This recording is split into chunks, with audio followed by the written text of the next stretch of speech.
हाँ जी my dear students, कैसे हैं आप? सभी बच्चे कह रहे हैं सर हम बहुत अच्छे हैं, और बच्चे कह रहे हैं सर आज हम क्या पढ़ने वाले हैं। तो बता दूं बेटे, आज हम लोग एक नया टॉपिक जो कि हमारे सिलेबस में ऐड हुआ है, इश्यू ऑफ शेयर चैप्टर में हमारे पास एक नया टॉपिक ऐड हुआ है जिसका नाम है एम्प्लॉइज स्टॉक ऑप्शन प्लान। तो आज हम इसी की चर्चा करने जा रहे हैं। तो सभी बच्चे तैयार हैं? सभी बच्चे कह रहे हैं सर हम एकदम तैयार हैं। मैंने कहा ठीक है। सभी बच्चे देखेंगे कि हमारे पास जो बुक है टीएस गरेवाल की, उसमें ये लास्ट में एक नई एडिशन दी हुई है कि चैप्टर 7 में कुछ नया ऐड हुआ है और जिसका नाम है अकाउंटिंग फॉर शेयर कैपिटल। तो बच्चे पूछ रहे हैं पहले तो सर ये दिया कहां हुआ है? तो बेटे जहां पर भी आपकी बुक लास्ट होती है उसके बाद में एक सेक्शन दिया हुआ है एग्जामिनेशन क्वेश्चंस का, और जब ये भी कंप्लीट हो जाएगा तो फिर एक स्कैनर का टॉपिक दिया हुआ है, और बाद में स्कैनर जब खत्म हो जाता है तब आपकी बुक में ये टॉपिक दिया हुआ है। देखिए सभी बच्चे चेक करेंगे। तो बेटे मैं समझता हूं कि सभी बच्चों को ये टॉपिक मिल गया है, ठीक है ना। आइए 2 मिनट अपनी बुक को हम लोग साइड में रख देते हैं ताकि हमारे प्यारे प्यारे बच्चे टॉपिक से घबराएं नहीं, क्योंकि जब तक टॉपिक के बारे में कुछ पता ना हो तब तक उसे रीड नहीं करें। आइए जी पहले तो समझने की कोशिश करते हैं। ये हमारे कोर्स में पहली बार टॉपिक ऐड हुआ है और इस टॉपिक का नाम है employees stock option plan, ESOP. इसे हम ईसॉप भी बुलाते हैं और इसे हम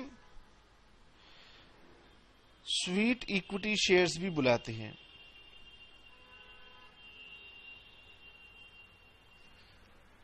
ठीक है। अब पहले तो हम आपको समझाते हैं कि सर ये सब होता क्या है और इस टॉपिक में हमने पढ़ना क्या है। आइए जी सभी बच्चे मेरे साथ साथ समझना शुरू करेंगे पहले, और बुक की तरफ ध्यान नहीं देना। लेट अस सपोज एक कंपनी के बारे में हम बात करते हैं,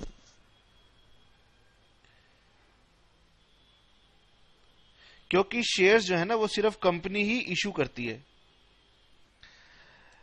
कंपनी ने देखा कि हम लोगों को अपने पास नौकरी देते हैं, उसको बोलते हैं हम लोग एम्प्लॉय। तो कंपनी ने देखा कि हम जब किसी को एम्प्लॉय को अपने पास अपॉइंट करते हैं,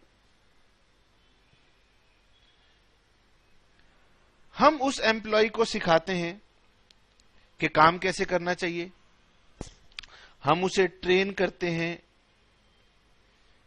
तो ट्रेनिंग देते हैं।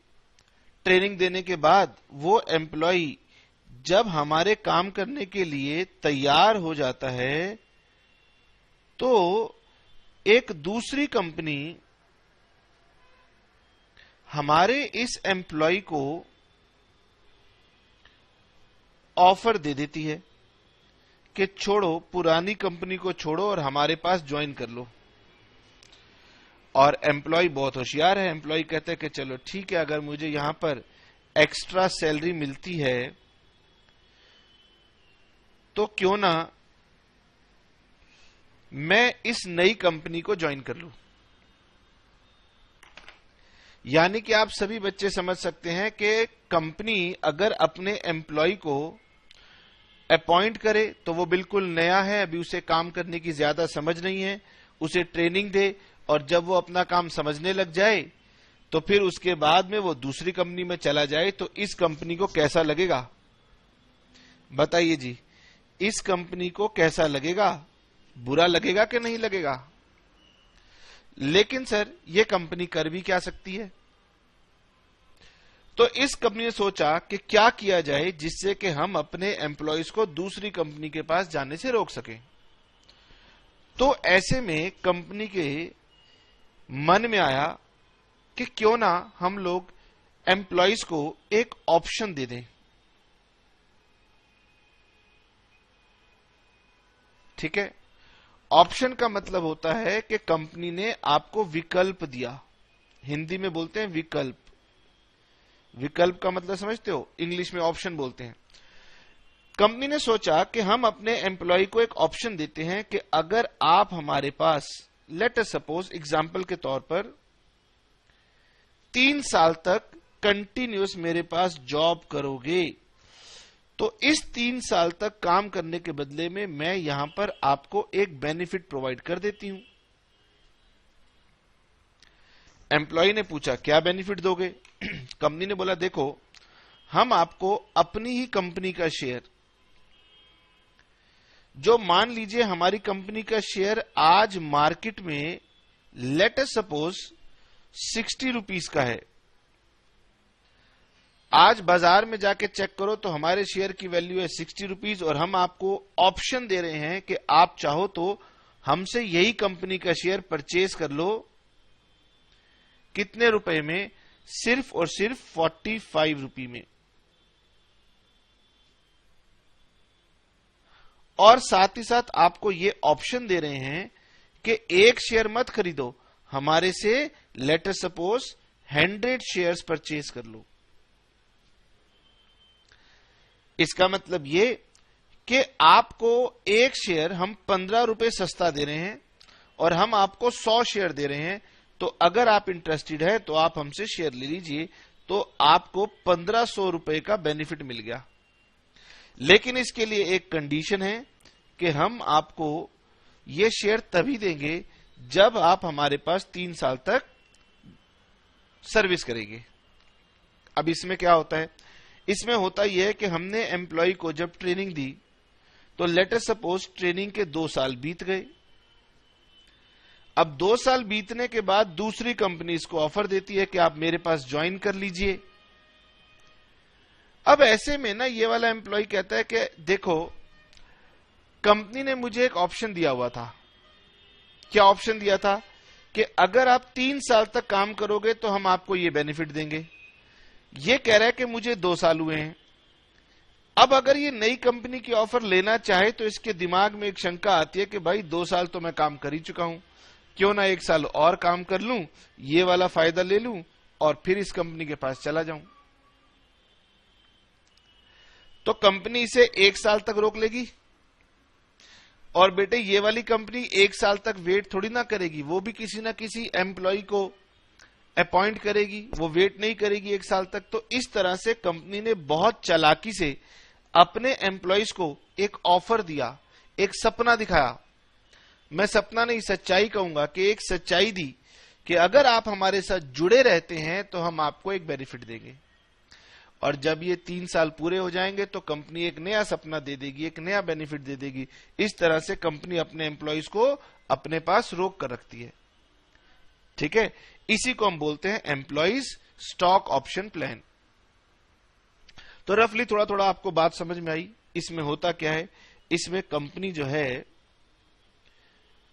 वो अपने एम्प्लॉयज को ऑप्शन देती है। ऑप्शन का मतलब होता है कि जबरदस्ती आपके साथ नहीं करेंगे, हमने तो आपको विकल्प दिया, पसंद हो तो रख लो, नहीं पसंद हो तो छोड़ दो। ठीक है, तो हमने आपको ऑप्शन दिया। क्या ऑप्शन दिया?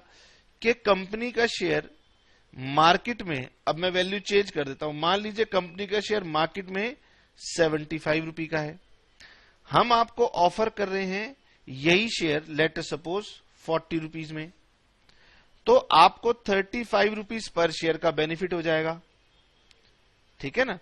और आपको एक शेयर नहीं, कई नंबर ऑफ शेयर्स हम लोग आपको देंगे, लेकिन हमारी एक कंडीशन रहेगी कि आपको हमारे पास स्टेटेड पीरियड तक जॉब करनी पड़ेगी। मान लेते हैं कंपनी ने डिफाइन किया कि कम से कम 3 साल तक जॉब करोगे तभी ये बेनिफिट हम आपको देंगे, और इस स्कीम का नाम रख दिया गया एम्प्लॉयज स्टॉक ऑप्शन प्लान। इसी को स्वीट इक्विटी शेयर्स भी बुलाते हैं, इसी को एम्प्लॉइज स्टॉक ऑप्शन स्कीम भी बुलाते हैं। 2-3 नामों से हम इसको बुलाते हैं। ठीक है, तो मैं समझता हूं कि कुछ कुछ बातें तो हमारे बच्चों को समझ में आई गई हैं, और अब समझ में आ गई हैं तो इसको आगे बढ़ाया जाए।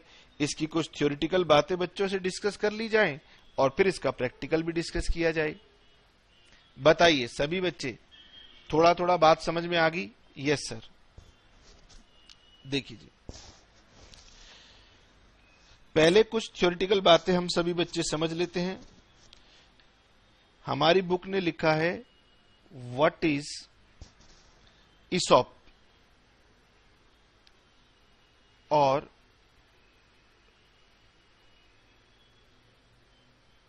Sweet equity.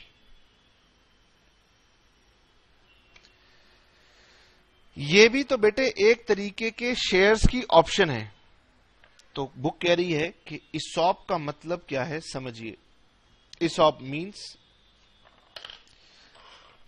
अब मैंने ये कलर चेंज किया क्योंकि मैं आपको समझाना चाहता हूं कि ये एक ऑप्शन है, और सभी बच्चे मेरे साथ ये बात समझ गए हैं कि ऑप्शन का मतलब होता है आपकी इच्छा है, लेना हो तो ले लेना, नहीं लेना हो तो छोड़ देना। हम आपके साथ कुछ भी जबरदस्ती नहीं कर रहे, आपके फायदे की स्कीम है।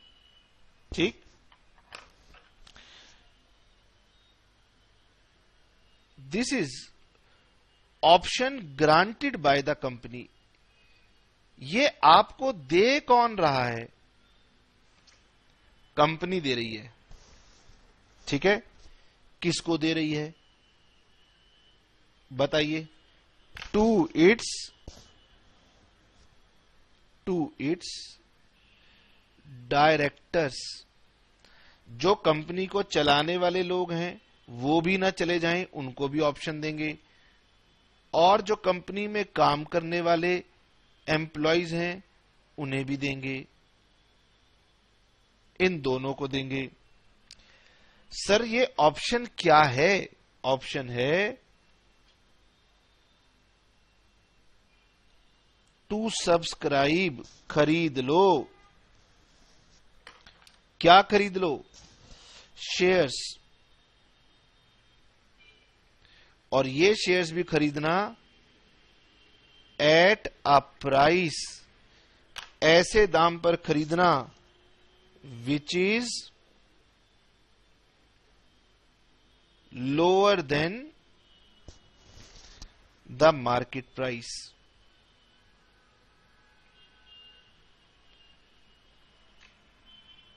तो ये एम्प्लॉइज के फायदे की स्कीम है, जिसमें हमने एम्प्लॉइज को विकल्प दे दिया कि अगर आप हमारी कंपनी में शेयर खरीदना चाहते हैं तो हम आपको विकल्प दे रहे हैं, और हम आपको ये बेनिफिट दे रहे हैं कि आपको ये विकल्प बाजार से सस्ते दामों पर मिलेगा।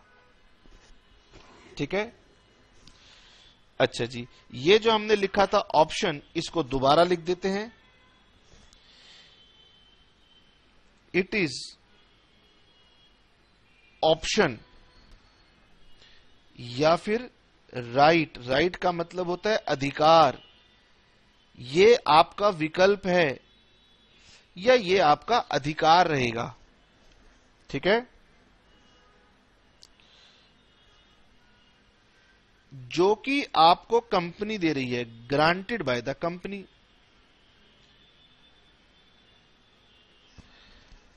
But it is not obligation, और ये आपके ऊपर कोई लाइबिलिटी नहीं है। ऑब्लिगेशन का मतलब होता है कोई जबरदस्ती नहीं है।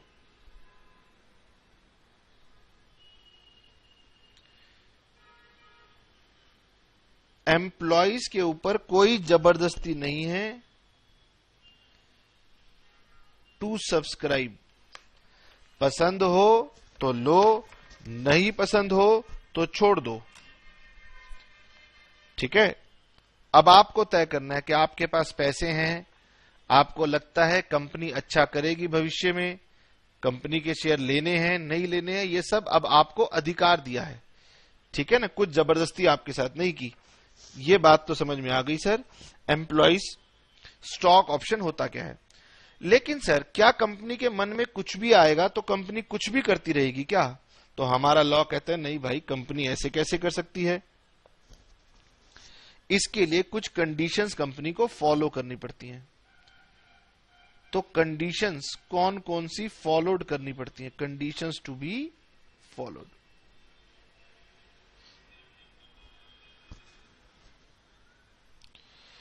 एक कंपनी स्टॉक ऑप्शन दे सकती है, लेकिन उसे इन कंडीशंस को फॉलो करना पड़ता है। नंबर 1, सबसे पहली condition, these shares are of the same class of shares already issued। इसका मतलब क्या हुआ बेटे? इसका मतलब ये हुआ कि ये शेयर उसी कैटेगरी के होने चाहिए जिसे पहले बाजार में आपने इशू कर रखा है। देखो, अगर ऐसा होगा तो इसका मतलब सरल भाषा में यह है कि ये पुराने शेयर हैं, ये नए शेयर नहीं है, ये पुराने हैं, तभी तो भाई मार्केट में इसकी वैल्यू चल रही है। यानी पहले से बाजार में आपने एक शेयर दे रखे हैं। आप जानते हैं कंपनी की एक ऑथोराइज्ड कैपिटल होती है। कंपनी कभी भी अपने सारे के सारे शेयर इशू नहीं करती, वो ऑथोराइज मतलब परमिशन ले लेती है, और परमिशन में से कंपनी कहती है कि हम इतने शेयर इशू करेंगे। तो ये जो शेयर आपने इशू कर रखे हैं ये उन्हीं शेयर्स का पार्ट है, कोई नए शेयर नहीं है। तो पहली बात तो ये कि सस्ते दामों पर शेयर आप अपने एम्प्लॉइज को दे रहे हैं, तो ये शेयर वो होने चाहिए जो पहले से कंपनी ने इशू कर रखे हैं, नए शेयर नहीं हो सकते। दूसरा, it is authorised by the special resolution.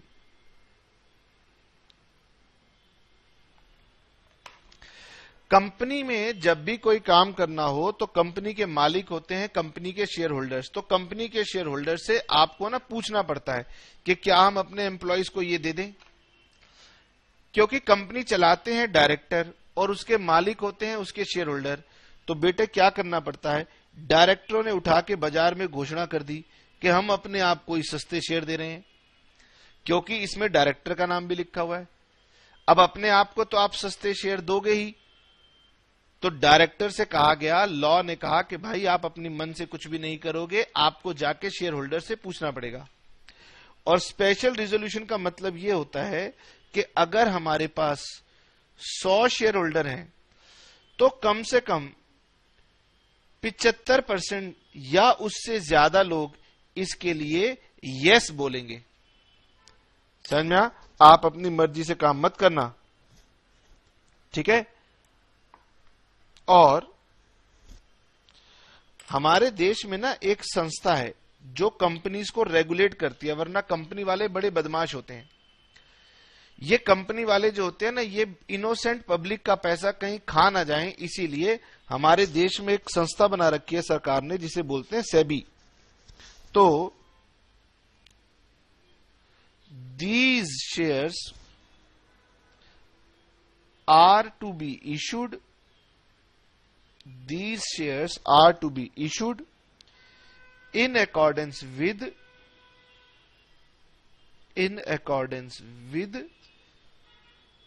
SEBI guidelines। इस संस्था का नाम है सेबी। सेबी का मतलब होता है, इस संस्था का पूरा नाम है security exchange board of India. और मैं उम्मीद करता हूं कि मेरे प्यारे प्यारे बच्चों ने सेबी संस्था का नाम भी पहले से सुन रखा होगा। सुन रखा है, ठीक है। और एक कंडीशन और हमारी बुक में दे रखी है, आप सब इसे बुक में से रीड कर लेना। क्या कंडीशन है? तो रिजोल्यूशन जो आपने पास किया था उसमें आपको बताना पड़ेगा कि कितने शेयर दोगे, करंट मार्केट प्राइस क्या है, कितने पैसे लोगे। समझ में आया? किसको दे रहे हो, कौन से किस्म के डायरेक्टर्स या एम्प्लॉइज को ये इशू किया जा रहा है। ठीक है। और तीसरी बात ये, not less than 1 year has at the date of issue elapsed since the date on which the company had commenced business. ये भी एक बहुत ही इंपॉर्टेंट कंडीशन रहेगी। तो आप समझ सकते हो कि एग्जाम में सबसे ज्यादा इंपॉर्टेंट ये थ्योरेटिकल कंडीशंस रहेंगी।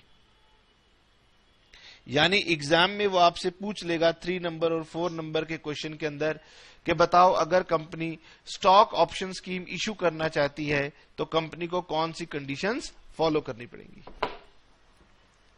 चलिए मुझे बताइए, क्या आपको मोटा मोटा ये समझ में आ गया कि ईसॉप क्या होता है? और आपको मैंने ये भी बता दिया कि कुछ थ्योरेटिकल कंडीशंस हैं जिन्हें आप याद कर लेना और ये आपसे एग्जाम में थ्योरी में पूछी जा सकती हैं। आइए जी, तो अब हम आगे बढ़ते हैं। सभी बच्चों ने नोट कर लिया होगा, नहीं किया होगा तो बुक से ही मैं लिखवा रहा था, उसमें कुछ नई बात नहीं थी। आइए जी, और मेरे साथ साथ अब सभी बच्चे देखेंगे कि मैंने आपसे क्या कहा। हमने आपसे कहा, ये मैंने एक टाइमलाइन नहीं, टाइमलाइन का मतलब होता है समय रेखा, मतलब मैं आपको समय को दिखाने की कोशिश कर रहा हूं। ये है 0, 0 का मतलब होता है आज। आज से ये समय मेरा चलना शुरू हुआ और मैंने लोगों को विकल्प दिया कि ऐसा है आज से लेकर 3 सालों तक। 1 साल, ये मेरा 1 साल कंप्लीट हुआ, ये मेरा 2 साल कंप्लीट हुआ और ये मेरे 3 साल कंप्लीट हुए। हमने कहा अगर आप हमारे साथ 3 साल कंप्लीट कर लोगे तो हम आपको एक ऑप्शन दे रहे हैं, आप हमसे शेयर ले लेना। ठीक है। तो सभी बच्चे समझेंगे कि आज की डेट को हम बोलते हैं ग्रांट डेट। बोलिए, आज की डेट का नाम क्या है? Grant date. किस दिन आपने ये ऑप्शन एम्प्लॉइज को ग्रांट की।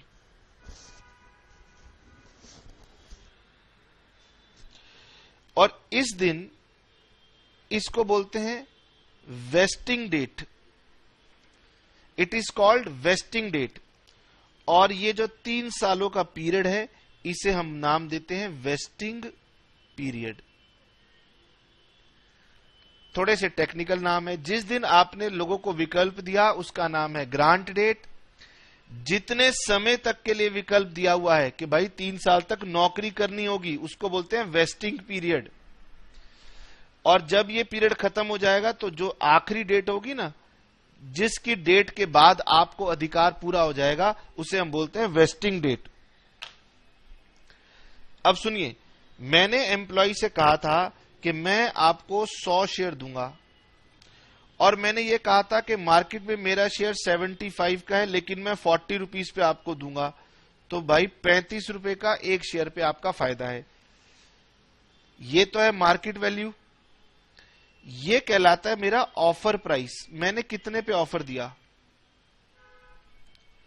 ठीक है। इस ऑफर प्राइस को हम लोग बोलते हैं एक्सरसाइज प्राइस। क्या बोलते हैं? Exercise price. तो सभी बच्चे मेरे साथ यहां पर लिखेंगे कि मान लीजिए मार्केट प्राइस किस दिन, याद रखना इस दिन का market price let us suppose 75 था। हमने उसे ऑफर कितने पे दिया? सर हमने उसे ऑफर दिया 40 रुपए पर। तो इस 40 रुपए को हम बोलते हैं एक्सरसाइज प्राइस। सी नहीं आएगा, एक्सरसाइज प्राइस। ठीक है। ऑफर प्राइस समझ लो या एक्सरसाइज प्राइस समझ लो।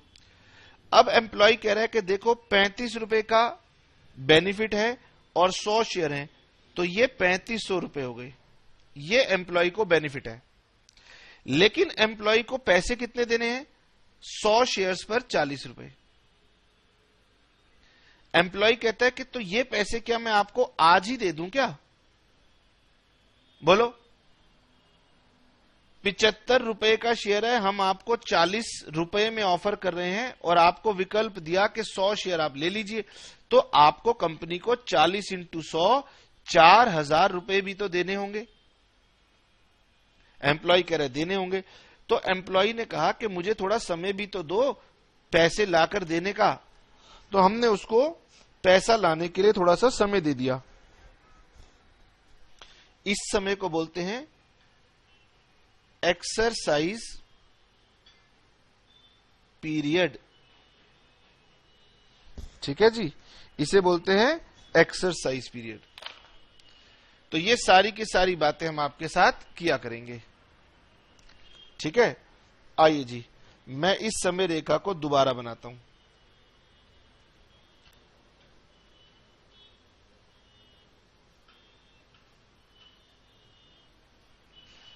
यहां लिखेंगे 0, यहां लिखेंगे 1, यहां लिखेंगे 2 और यहां लिखेंगे 3।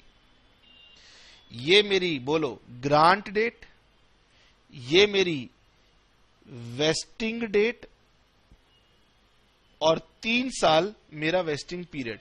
पहले 3 चीजें दिमाग में बैठाएं, ग्रांट डेट, वेस्टिंग डेट और वेस्टिंग पीरियड। बैठ गया? ठीक है, अब सभी बच्चे ध्यान से सुनेंगे। मुझे बताएं मार्केट प्राइस कितना, और मुझे आप बताएंगे सर एक्सरसाइज प्राइस कितना।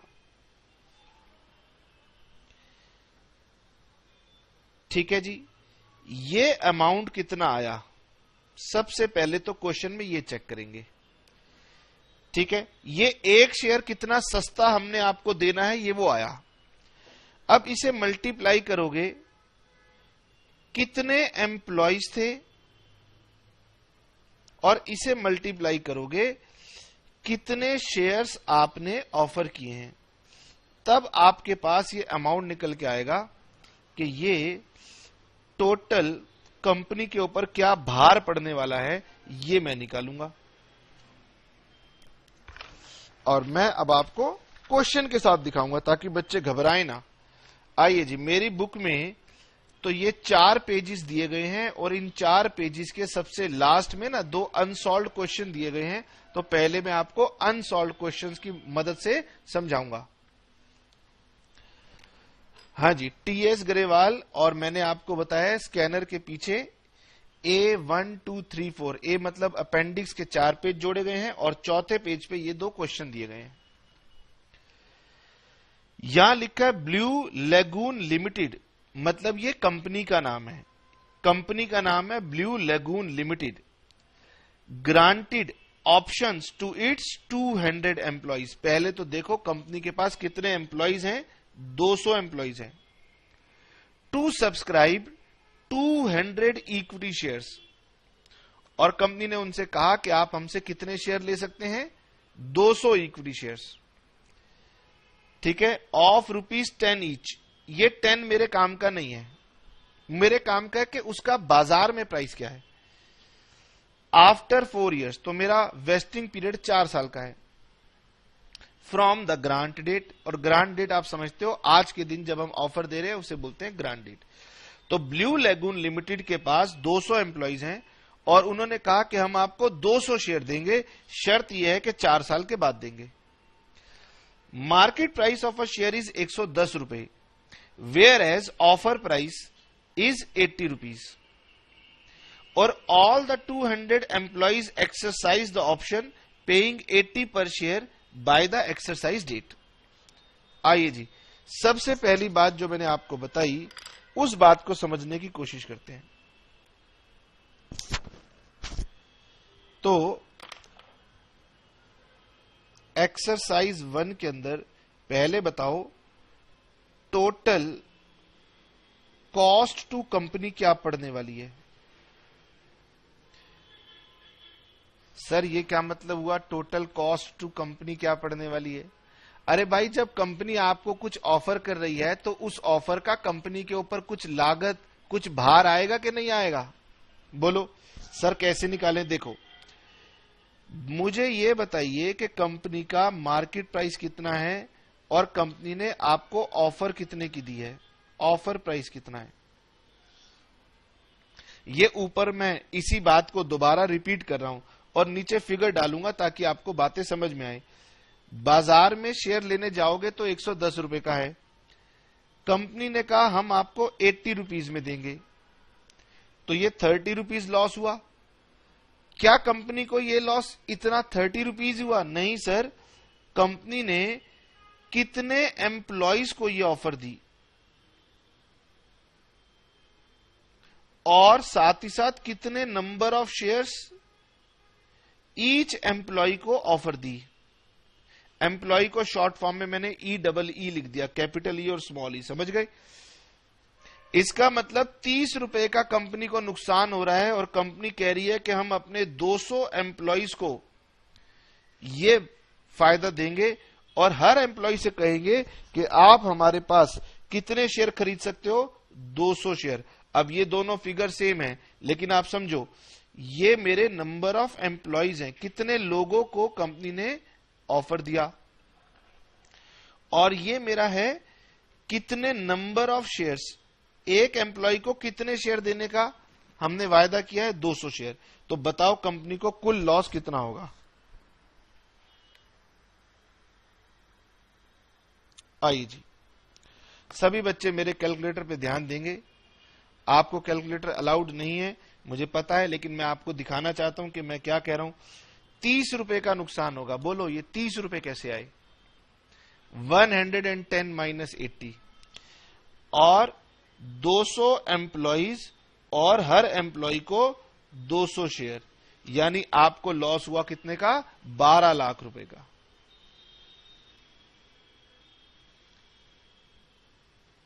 कितना लॉस हुआ? 12 लाख रुपए का। सबसे पहले तो आपने total cost to the company निकालनी है, निकाल लिया। फिर आपने ये लॉस निकालना है कि हर ईयर का ये लॉस था कितना। लॉस कह दो या कॉस्ट कह दो। देखो आपको 12 लाख रुपए का नुकसान होगा, तो ये नुकसान तब होगा जब एम्प्लॉय आपके पास 4 सालों तक काम करेगा। इसका मतलब हर साल आपको कितना नुकसान होने वाला है? 3 लाख रुपए का। ठीक है, समझ में आ? ठीक, आइए जी, स्टेप नंबर 1। सभी बच्चे मुझे जल्दी से रिपीट करके बताएंगे कि स्टेप नंबर 1 में वो क्या कैलकुलेट करेंगे। स्टेप नंबर 1 में आप काम करना total cost to the company, और total cost to the company होगी market price minus exercise price multiplied by एक बार नंबर ऑफ शेयर्स, कितने शेयर्स आप दोगे और कितने एम्प्लॉइज को दोगे, नंबर ऑफ एम्प्लॉइज को। और स्टेप नंबर 2 में मैंने आपको बताया कि स्टेप नंबर 2 में क्या करना, divide this cost by number of years. इसे नंबर ऑफ ईयर से भाग देना। सर इसे डिवाइड करने से क्या आएगा? ये आपको ईच ईयर की कॉस्ट दे देगा। ठीक है ना? तो आपने क्या करना है, जो टोटल कॉस्ट आपने निकाली है ना स्टेप 1 में, उसे आप डिवाइड कर देना किससे? नंबर ऑफ ईयर्स से। ये सरल भाषा में मैंने लिखा है नंबर ऑफ ईयर्स, इसको टेक्निकल भाषा में लिखूंगा तो इसको बोलेंगे वेस्टिंग पीरियड कितना था, उससे डिवाइड करना। ठीक है ना? तो आपको पता चल जाएगा हर साल कंपनी के ऊपर कितनी कॉस्ट आएगी। अब क्या करना है सर? अब देखिए आपके पास 1, 2, 3 और 4 साल हैं।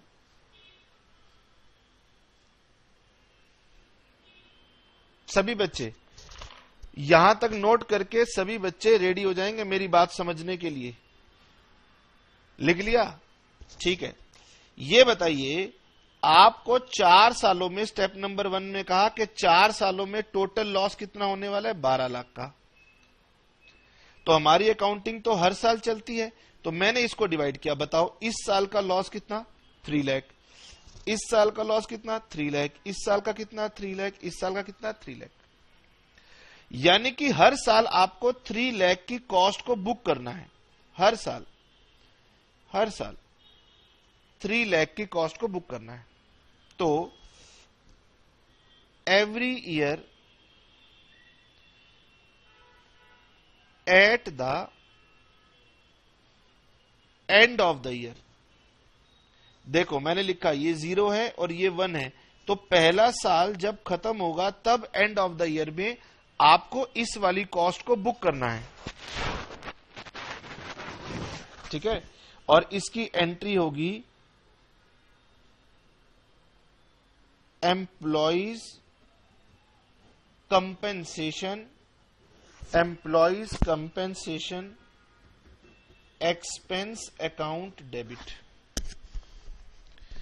Employees compensation expense account debit to share option outstanding account. हर साल आपको ये जो स्टेप नंबर 2 में आपका हर साल की ये जो कॉस्ट आ रही है ना, इसे आप डेबिट करोगे एम्प्लॉय कंपनसेशन एक्सपेंस अकाउंट में और क्रेडिट कर दोगे शेयर ऑप्शन आउटस्टैंडिंग अकाउंट में।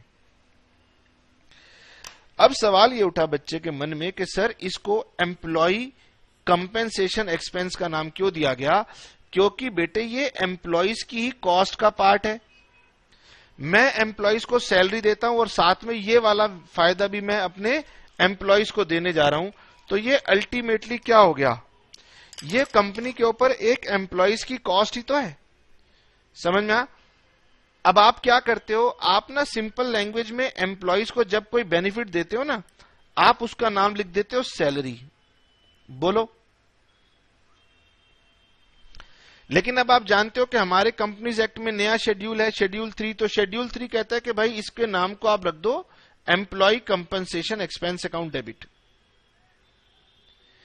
और आपने ये एंट्री पास करनी है कितने समय तक?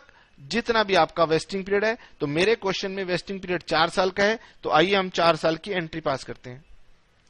बताइए हर साल का लॉस कितना था? 3 लाख। आइए जी,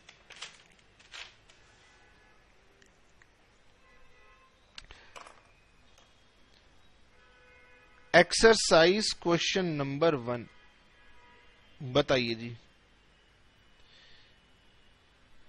at the end of year 1 क्या एंट्री पास करेंगे? सभी बच्चे बताएंगे। याद करनी है ना एंट्री आपको, इसलिए आप बताओगे। बच्चे कह रहे हैं लो सर लिखो, पहले साल के एंड में, यानी जब पहला साल कंप्लीट होगा तब हम लोग एंट्री पास करेंगे।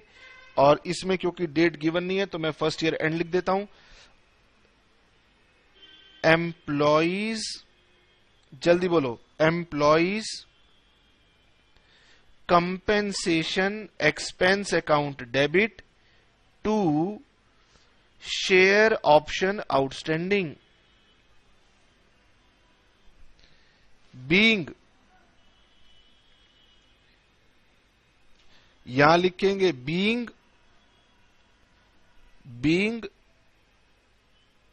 Employ compensation expense recorded. बस, being employee compensation expense recorded. तो बेटे बताओ कितना अमाउंट था? ये अमाउंट था 3 लाख। तो यानी कि पहले साल पे 3 लाख की मैंने कॉस्ट को बाहर डालते हुए रिकॉर्ड कर लिया। बताइए जी सेकेंड ईयर के एंड में आप क्या एंट्री डालेंगे? बच्चे कह रहे हैं लो कितनी आसान है, हमसे पूछो। मैं कहा बताओ, यही सेम एंट्री बनाएंगे, फिर से वही एंट्री डालेंगे, employees compensation expense account debit to share option outstanding, फिर से 3 लाख, और फिर से वही नरेशन आप डाल देना। Being employ stock option plan cost recognised. Recognised और रिकॉर्डेड ना एक ही बात होती है। रिकॉग्नाइज्ड एक टेक्निकल शब्द हो गया, रिकॉर्डेड और एक सरल शब्द हो गया। तो आप जो भी लिखना चाहो आप इसमें लिख देना। बस क्या खत्म हो गया? नहीं सर, थर्ड ईयर में भी तो एंट्री पास होगी। तो ठीक है, थर्ड ईयर के एंड में बताओ क्या एंट्री पास करोगे? सर फिर से वही एंट्री पास करेंगे। Employees compensation expense debit to share option outstanding.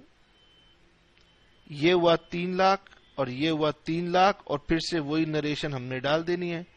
Being ESOP cost recognised. लो जी, जितने साल बनवाने हैं बनवा ले, हमें क्या दिक्कत है? हमारी एक करेक्ट एंट्री और बढ़ जाएगी। बच्चा कह रहा है कि सर 4 साल तक चल रहा है, मैं थोड़ा सा आराम से आपको पढ़ा रहा हूं ताकि आपको बात समझ में आ जाए। तो हम तो कहेंगे भाई इसकी जितनी मर्जी एंट्री बनवाओ, क्योंकि बच्चा तो ऐसे काउंट करता है। यार 6 नंबर का क्वेश्चन था, इसमें 6 एंट्री थी और मैंने 4 एंट्री तो सही लिखी, ये 4 रिपीटेड एंट्री हैं, तो एग्जामिनर 4 नंबर तो देगा। बोलो, आप लोग भी ऐसे करते हो नहीं करते? हमारे बच्चे कह रहे हैं सर हम तो पूरे के पूरे 6 नंबर मांगते हैं। हम कह रहे 4 नहीं, 6 की 6 एंट्री ठीक लिखेंगे। चलिए अब सभी बच्चे यहां पर लिखेंगे, फिर से लिखेंगे employees compensation expense account debit to share option outstanding. और फिर से वही नरेशन भी लिखेंगे, being employ stock option plan cost recognised.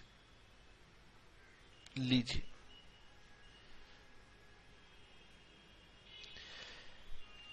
अब बताइए बेटे कि आपने ये 4 साल तक ये क्यों रिकॉर्ड किया? क्योंकि हमारा वेस्टिंग पीरियड 4 इयर्स का था। अगर 3 इयर्स का होता तो मैं 12 लाख को 3 से डिवाइड करता और 3 सालों में अपनी कॉस्ट को रिकॉग्नाइज करता। वेस्टिंग पीरियड 2 साल होता तो 12 लाख को 2 से भाग करता, 6 लाख रिकॉर्ड कर लेता। ठीक है, इसमें कोई दिक्कत की बात नहीं, ये तो हो गया। अब जिसका मुझे था इंतजार वो घड़ी आ गई। आ गई या नहीं आ गई? हां, तरोताजा हो जाओ, इसलिए मैंने आपसे कहा कि आज वेस्टिंग डेट आ गई। अब बताइए बेटे, सभी बच्चे मेरे साथ अब 2 मिनट ध्यान से सुनेंगे। अब मेरी वेस्टिंग डेट आ गई। 4 साल जब कंप्लीट हो जाएंगे तो वेस्टिंग डेट पर क्या होगा? On the vesting date when option is exercised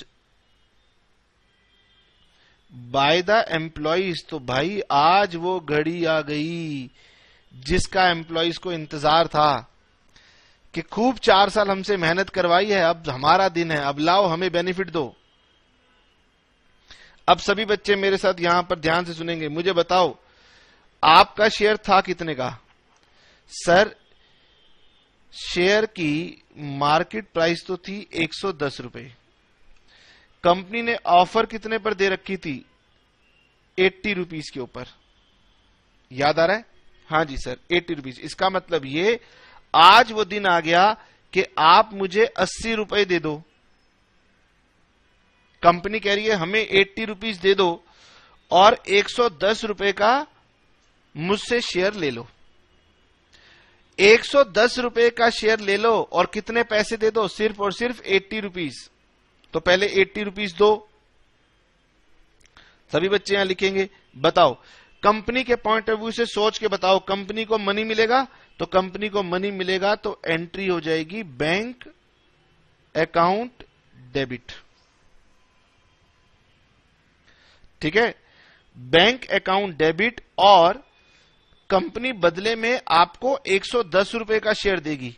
जानते हो इसके दो पार्ट होते हैं। एक होती है इसकी फेस वैल्यू, और आपको पता है फेस वैल्यू नॉर्मली सब जगह आपको 10 रुपए ही मिलेगी।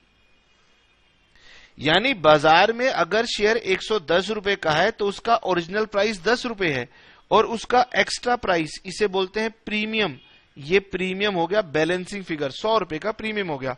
तो यानी कि कंपनी कहेगी हम आपको शेयर देंगे 10 रुपए का, और बाकी का जो एक्स्ट्रा अमाउंट है 110 माइनस 10 100 रुपए का, वो कहलाएगा सिक्योरिटी प्रीमियम।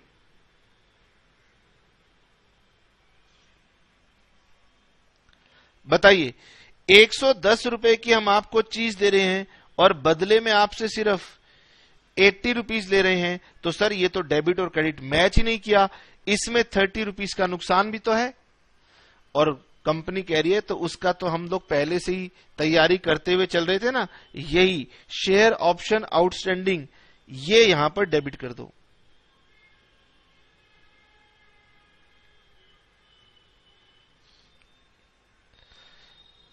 जितना भी आपको नुकसान हुआ था उसकी अब आप स्टार्टिंग से ही प्लानिंग करते हुए चल रहे थे, तो 4 सालों में आपने वो नुकसान इस अकाउंट में ट्रांसफर कर रखा है। समझा? आपने क्या किया, आपने हर साल ना 7.5 रुपए, क्योंकि 4 साल का क्वेश्चन था तो 30 डिवाइडेड बाय 4 करोगे तो 7.5 रुपए, तो हर साल 7.5 रुपए आपने अपनी कॉस्ट डाली और 7.5 रुपए आपने आउटस्टैंडिंग डाला। तो 7.5, 7.5, 7.5, 7.5, 4 सालों में ये 30 रुपए आपने जमा कर लिए, और इन 30 रुपए का आपने इस्तेमाल यहां पर किया और इसको शेयर दे दिए। ठीक है जी, आइए, यानी कि अब मेरे साथ सभी बच्चे एंट्री डालेंगे। 4th ईयर के एंड में क्या एंट्री डलेगी? तो 4th ईयर के एंड में एंट्री डलेगी bank account debit, share option outstanding account debit. ये पेन थोड़ा सा लाइट हो गया ना, मैं ब्लू से लिख देता हूं, आप लोग लिखते जाओ, मेरे से आगे लिखो। Bank account debit, share option outstanding account debit to, बोलिए, शेयर कैपिटल, और टू, जल्दी से बताइए, सिक्योरिटी प्रीमियम अकाउंट। जानते हो शेयर हमेशा 10 रुपए का होता है, और आपने क्योंकि 110 का मार्केट प्राइस था तो इसका मतलब बाकी का सारा प्रीमियम हो गया। आपने अपने एम्प्लॉय से लेने हैं 80 रुपीज, और ये 30 रुपीज का आपका लॉस हो गया। आइए जी, अब मल्टीप्लाई करना है इसे। सर कितने नंबर होंगे? आइए जी, इसे नंबर से मल्टीप्लाई करते हैं।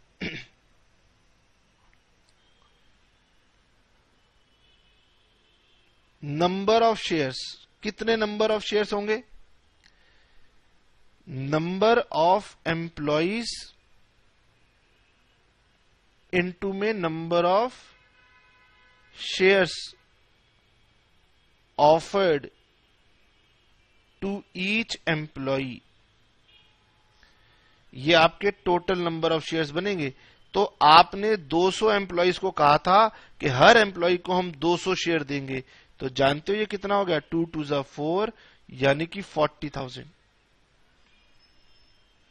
अब इसे 40,000 से मल्टीप्लाई करो,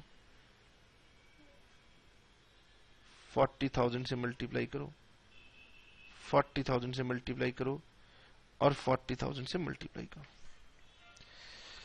आइए जी,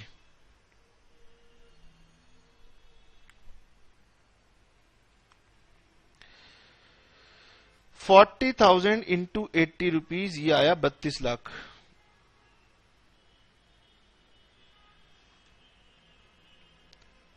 और 40,000 इंटू 30 रुपीज, ये आया 12 लाख रुपए। और ये आया 4 लाख रुपए, और ये आया 40 लाख रुपए, 40 लाख।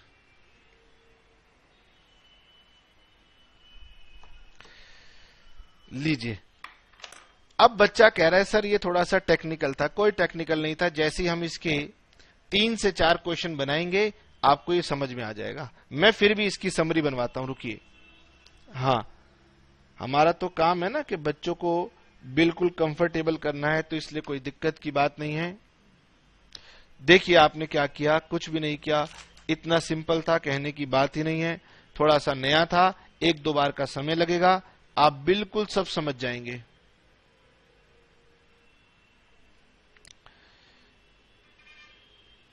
ये मेरा 1 साल था, ये मेरा 2 साल था, ये मेरा 3 साल था, ये मेरा 4 साल था। ये मेरा ग्रांट डेट था। ग्रांट डेट के ऊपर मैंने कंपनी की जो टोटल कॉस्ट बनेगी वो कंप्यूट की, उसे मैंने डिवाइड किया नंबर ऑफ ईयर से, तो मुझे ईच ईयर का लॉस पता लग गया। ठीक है, फिर यहां पर मैंने एक एंट्री डाली, लॉस रिकॉर्ड किया, यहां रिकॉर्ड किया, यहां रिकॉर्ड किया। इन चारों जगह मैंने एंट्री क्या डाली, employee compensation debit to share option outstanding. Employ compensation debit, खर्चा डेबिट, और एक लायबिलिटी क्रेडिट। फिर ये खर्चा डेबिट, लायबिलिटी क्रेडिट, खर्चा डेबिट, लायबिलिटी क्रेडिट। ये 4 सालों तक मैंने ये एंट्री डाली, और फिर वेस्टिंग डेट पर मैंने उससे पैसे ले लिए जो लेने थे, बैंक डेबिट, और जितना मैंने पैसा कम लेना था वो अमाउंट यहां पर डल गया, share option outstanding debit to share capital और टू सिक्योरिटी प्रीमियम। ठीक है जी, ये बात आपको समझ में आई? आइए जी, अब हम इसमें एक और छोटा सा पॉइंट बच जाता है, वो कर लेते हैं। लेकिन उससे पहले मैं अभी बच्चों को एक और क्वेश्चन करवा देता हूं, बुक से रीड करवा देता हूं, जिससे बच्चे घबराए नहीं। पढ़िए जी, इलस्ट्रेशन नंबर 1 पहले मैंने अनसॉल्व करवाया, सो दैट बच्चे कहें सर इलस्ट्रेशन 1 करने का मौका हमें दिया जाए। मैंने कहा कोई बात नहीं, हम आपको इसको होमवर्क में ही देंगे, केवल आपको समझा देते हैं।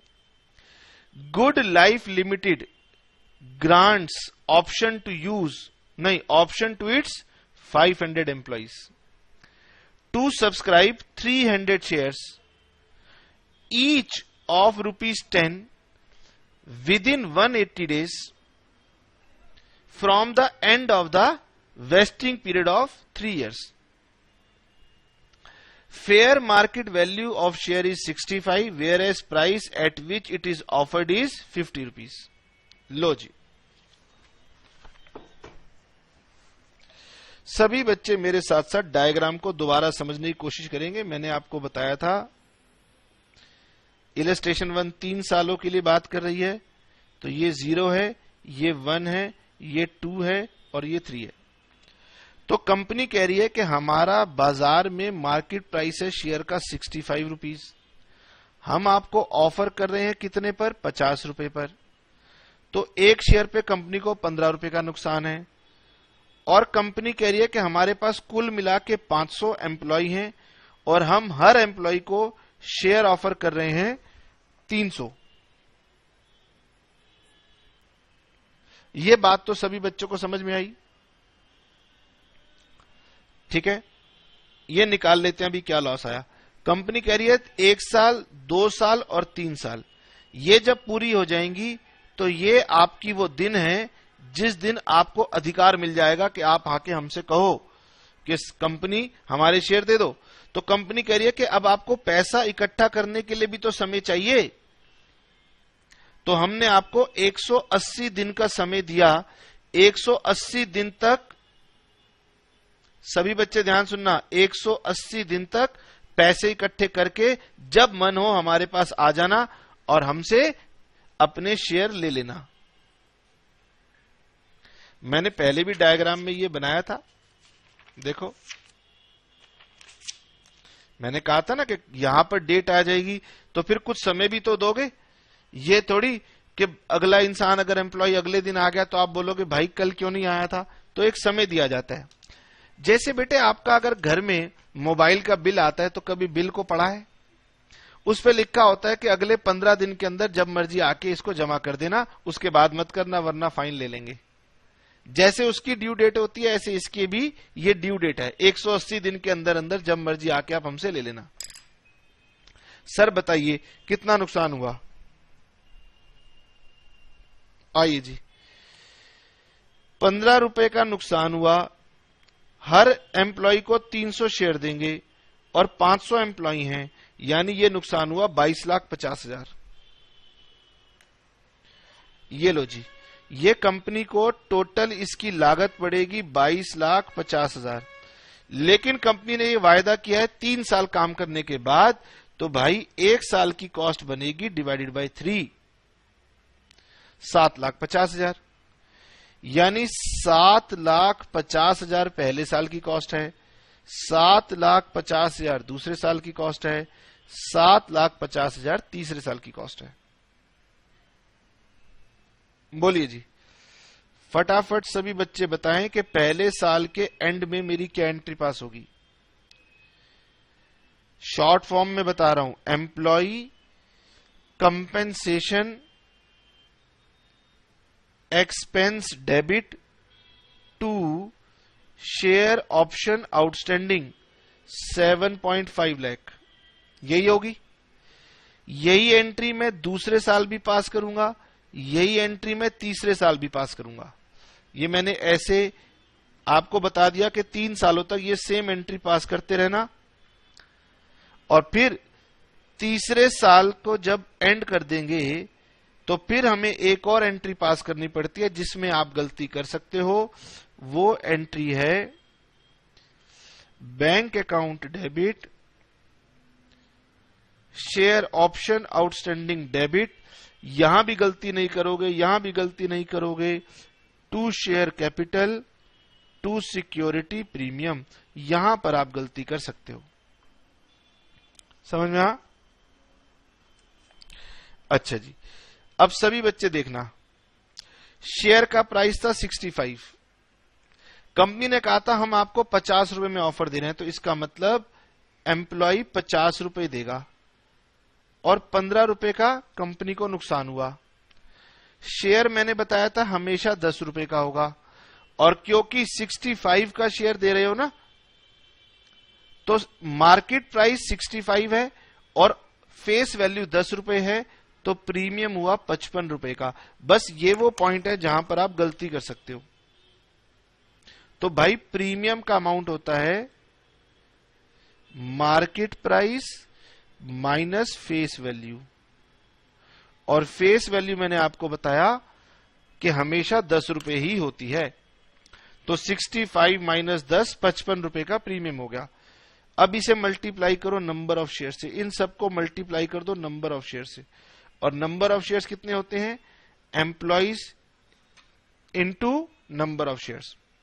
तो 500 एम्प्लॉइज हैं और हर एम्प्लॉय को मैंने 300 शेयर ऑफर किए हैं, तो मेरे पास ये कितने हो गए? बोलो, 1,50,000। चेक करना होगा, ये देखें, 500 इंटू 300, 1,50,000। तो इन सबको 1.5 लाख से मल्टीप्लाई कर दो। तो 1,50,000 को मैंने मल्टीप्लाई किया 50 से, ये वैल्यू आई 75 लाख,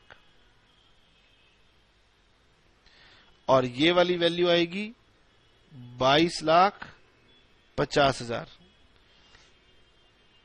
और 1.5 लाख इंटू 10, ये वैल्यू आएगी 15 लाख रुपए, और 1.5 लाख इंटू 55 रुपए, तो 1,50,000 इंटू में 55 रुपए, 82,50,000। इस वैल्यू को दोनों को देखोगे तो दोनों इक्वल आएंगी। ठीक है, आइए जी, अब मेरे पास बेटे एक छोटा सा पॉइंट और बचा है जो आपकी किताब में दिया है, उसे भी हम कंप्लीट कर डालते हैं। हाँ जी सर, आइए। If all employees will not take option, then remaining options shall lapse. Sir मेरे पास 500 एम्प्लॉय थे, इसमें से मान लेते हैं सर कि 100 एम्प्लॉय कहते हैं हमें नहीं चाहिए शेयर, नॉट इंटरेस्टेड, कंपनी की हालत ठीक नहीं है, मैं शेयर मार्केट में पैसा लगाना नहीं चाहता। यानी अभी तक जो दोनों क्वेश्चन मैंने आपको कराए उसमें मैंने आपको यह बताया कि हर एम्प्लॉय कंपनी के पास तैयार था शेयर लेने के लिए।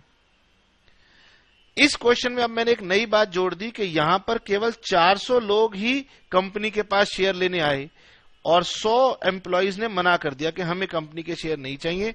तो ये एंट्री 400 की एंट्री तो यही पास होगी। ये जो लोग शेयर नहीं लेते ना, इसके लिए क्या एंट्री पास होगी? If all employees will not take option then remaining option shall lapse. इसका मतलब यह है कि बची हुई ऑप्शन अब खत्म हो गई और जो ऑप्शन खत्म हो जाएंगी उसकी एंट्री होगी शेयर ऑप्शन आउटस्टैंडिंग डेबिट। इसके बदले में मुझसे कोई शेयर लेने नहीं आया तो मैं इसे ट्रांसफर कर दूंगा to general reserve account. Share option outstanding account debit to general reserve account. तो भाई जितने शेयर्स का आपका ये ऑप्शन खत्म हो जाएगी उतने शेयर्स की ये वाली एंट्री पास हो जाएगी। ठीक है, मैं करके दिखाता हूं। फॉर एग्जाम्पल इस केस में लेटस एज्यूम इसलिए लिख रहा हूं क्योंकि क्वेश्चन में ऐसा नहीं लिखा था, मैंने माना है कि मान लीजिए अगर 100 एम्प्लॉइज ऐसे होते जो आपसे ऑप्शन लेने ना आते तो क्या होता। तो देखो मुझे बताओ टोटल एम्प्लॉइज कितने थे सर? 500। इसको दो पार्ट में डिवाइड कर दो। जिन्होंने ऑप्शन ली वो हैं 400 और जिन्होंने ऑप्शन नहीं ली वो हैं 100। यहां देखो हर एम्प्लॉय को मैंने ऑफर किए थे कितने शेयर? 300 शेयर। ये एम्प्लॉइज हैं, ये शेयर हैं, ये एम्प्लॉइज हैं और ये शेयर हैं। बोलो कितना हुआ? सर ये हुआ 30,000 और ये हुआ 1,20,000। तो यहां पर शेयर ऑप्शन जो हो जाता ये 1,20,000 से हो जाता। तो 1,20,000 से ये वाली एंट्री पास हो जाती और जो रिमेनिंग बच गए 30,000 उनकी नीचे एंट्री पास हो जाती। Share option outstanding debit to general reserve. 30,000 into में 15 रुपए, 45,000 और 45,000। सर ये 15 रुपए क्या है? यही तो वो नुकसान है, यही तो वो बेनिफिट है जो उन्होंने छोड़ दिया। मैं तो तैयार था ये 15 रुपए का बेनिफिट उनको पहुंचाने के लिए, लेकिन वो मुझसे लेने ही नहीं आए, तो ये मेरी इनकम में कन्वर्ट हो गया टू जनरल रिजर्व अकाउंट। हाँ बस बेटे बस, एक छोटा सा क्वेश्चन हम लोग और करेंगे अनसॉल्व वाला, और आपको होमवर्क में दे देंगे हम इलस्ट्रेशन नंबर 1, इलस्ट्रेशन नंबर 2। हाँ क्लास अभी बाकी है, जाइएगा नहीं। होमवर्क देंगे इलस्ट्रेशन 1, वो तो मैंने करवा ही दी है, और एक होमवर्क में देंगे इलस्ट्रेशन नंबर 2। आइए जी, और जो अभी अभी मैंने आपको कंसेप्ट बताया है इस पर एक और क्वेश्चन करेंगे। कितना सुंदर नाम है, Black Gold Limited granted option to its 300 employees to subscribe 300 equity shares of 10 each after 3 years from the grant date. अच्छा जी, एक साल घटा दिया। Market value of share is 25 and offer price is 15। अच्छा, इसका मतलब 10 रुपए का डिफरेंस है। और all employees except 50 exercised option by the exercise date. लीजिए जी, ये करना जरूरी है वरना बच्चों को दिक्कत हो सकती है। ये मेरे साथ करना जरूरी है। हम लोग एक्सरसाइज का क्वेश्चन नंबर 2 करने जा रहे हैं। पेज नंबर है A4 और इस क्वेश्चन में दरअसल 3 इयर्स हैं, 1, 2 और ये हो गया 3। ठीक है, और यहां पर हमारे पास कुल मिला के 300 एम्प्लॉइज थे, जिसमें से 250 एम्प्लॉइज ने ऑफर एक्सेप्ट कर ली और 50 एम्प्लॉइज ने ऑफर के लिए मना कर दिया। ठीक है ना। आइए, 25 रुपए की मार्केट वैल्यू है, 15 रुपए का ऑफर प्राइस है, 10 रुपए का लॉस है, एक शेयर पे 10 रुपए का लॉस है। हमारे पास नंबर ऑफ एम्प्लॉइज हैं 300 और हमारे पास number of share each employee के लिए ये भी 300 है। तो 300 इंटू 300 90,000, ये हुआ 9 लाख रुपीस। मैं फिर भी कैलकुलेटर पे एक बार श्योर हो लेता हूं कि कहीं मैं गलती ना कर दूं। अगर मैं गलती करूंगा तो बच्चे तो ऐसे हैं, वो तो गलत ही चीज नोट कर लेंगे। 300 इंटू 300 इंटू 10 रुपए, 9 लाख रुपए। सर आप एकदम ठीक थे। और ये 9 लाख रुपए 3 साल का लॉस होता है, तो 1 साल का लॉस कितना हुआ? 3 लाख रुपीस। चलिए जी, बहुत जल्दी से फटाफट सर लिखते जाइए, हम बता रहे हैं। मैंने कहा अच्छा बताइए सर। पहली एंट्री होगी employ compensation account debit to share option outstanding 3 lakh rupees, 3 lakh rupees, number 1। Number 2, employ compensation expense account debit to share option outstanding account 3 lakh और 3 लाख। ये पहले साल वाली एंट्री है, ये दूसरे साल वाली एंट्री है। सर एक और एंट्री पास कर दो। मैंने कर लो, ये भी एंट्री होगी employ compensation expense account debit to share option outstanding, ये भी 3 लाख। बोलिए हो गया? हाँ, अब चौथे साल में जिन लोगों ने मेरे से शेयर ऑप्शन ली है, for options exercised, for options exercised, bank account debit,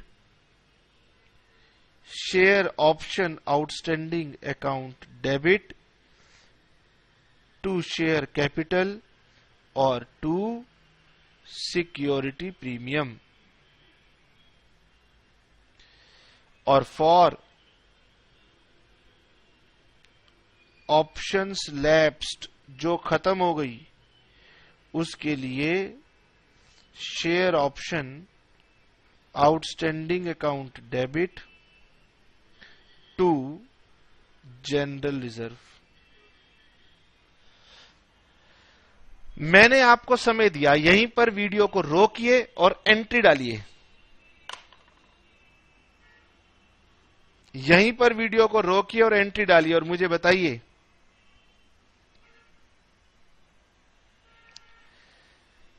बताओ। बहुत सिंपल है। मैंने 25 का शेयर 15 रुपए में ऑफर किया था, तो यहां आएंगे 15 रुपए, यहां आएंगे 10 रुपए, यहां पर आएंगे 10 रुपए और यहां आएंगे 15 रुपए, क्योंकि 25 रुपए का प्राइस है और फेस वैल्यू 10 रुपए की है। और जानते हो, ये यहां आएंगे 10 रुपए और यहां आएंगे 10 रुपए। सिर्फ आपने बताना है कि कितने नंबर ऑफ शेयर से मल्टीप्लाई किया जाए। और जानते हो ये बड़ा आसान है। कितने शेयर थे? 300 शेयर्स, तो इंटू 300 और यहां पर भी इंटू 300। इसका मतलब 15,000 शेयर्स की ऑप्शन तो लैप्स हो गई। 15,000 शेयर्स की ऑप्शन लैप्स हो गई और 15,000 शेयर्स की ऑप्शंस हमने अलाउ कर दी। ये लीजिए, खत्म। मल्टीप्लाई करके वैल्यूज डाल देना। इलस्ट्रेशन नंबर 2 होमवर्क है और बहुत बहुत धन्यवाद इतनी पेशेंस के लिए। Tata, bye bye, see you.